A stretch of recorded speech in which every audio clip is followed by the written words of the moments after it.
One of the main reasons why we chose Mahara for our e-portfolio system is it has really good security.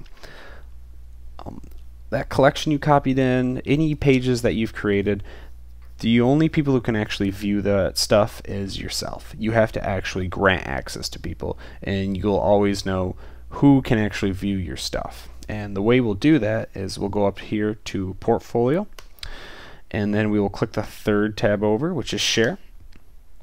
And then we'll see here we have our collections, and then we have our teaching portfolio right here. And then underneath the Edit Access, there's this little button with a key on it. We'll go ahead and click that. Now we are in the editable access mode. So there's multiple ways that you can grant access to people. These first 5 I'll go over, but we strongly advise you just to not choose those ones. This first one here, public, that means anyone on the whole World Wide Web can actually view your stuff. So we don't want that many people actually getting to your portfolio. Next one, logged in users, that's anyone with a global ID who can actually get a Mahara account. That's still a pretty large number of people, so we try to steer people away from that as well. The next one is friends. There is a social networking aspect to this, but people get a little too friend happy, and same thing, we try to steer people away from that as well. These next two, share with my institutions and share with my groups. These are a new feature that were implemented in the new upgrade that we just did. This is just the CAEHS. This is just what you're already in pretty much right now, and then there is a grouping feature where you can create groups and all that kind of stuff, but we steer people away from that as well. So the bulk of how you'll be granting access is underneath the share with users. So this first one, the share with other users and groups, we will click that little arrow and we'll open down.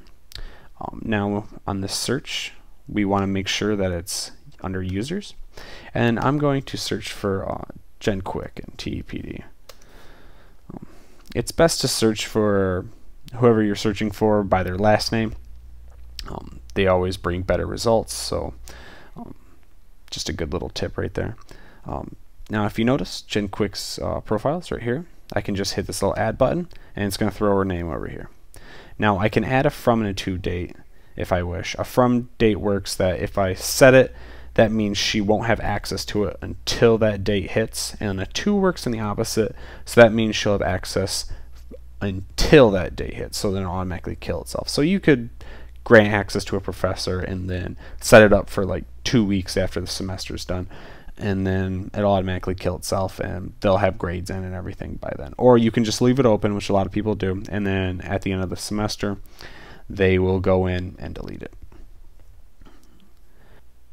Now if you notice down here in the bottom in advanced options, we'll go ahead and click that arrow, and then right here where it says allow comments, this will allow professors or friends or whoever has access to your stuff be able to put comments on the bottom.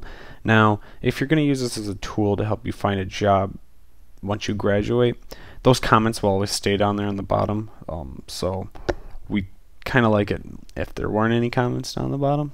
So because you might have a professor who says, ooh, you know, I like this, but maybe clean this up a little bit or something like that, and then after you've fixed whatever needed to be fixed, and that comment's still there. So what we'll do is we'll just unclick allow comments, and then now we'll scroll all the way to the bottom, and then we'll hit save. And what's happening now is Jennifer Quick is actually getting a message saying that I have granted access to my teaching portfolio collection to her, and she can go in and view it. So if you have a professor who wants to see it and they're keeping track of who views it or not, then they will see that you've granted access, and then they can give you a grade. Now the next thing we want to talk about with the access is a secret URL. So if we hit this little button right here, it'll bring us to the secret URL page, and then we can hit add. And what this will do is it will generate a secret URL. So if you have like someone who just wants to see it once, just to get a real good look at it, then you can send them this URL. Now this URL is easy to place in a email or anything like that, because then they can just click it and go to it.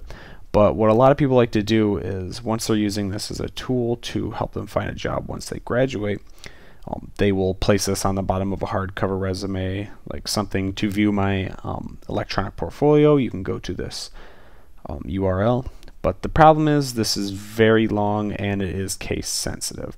So we recommend a URL shortener. A good one is actually bit.ly. So if we go to that, we can then take this URL, copy it, and then we can go down here, place this URL in here, and then hit shorten, and it will make a much smaller one. So then you can use this and place it onto a hardcover resume. Now, bit.ly is totally free, so you could sign up for it, and then you can even customize it, so it could say like bit.ly/my portfolio or something like that, and then they can just go right to it and view it. You can also track how many times it's been visited.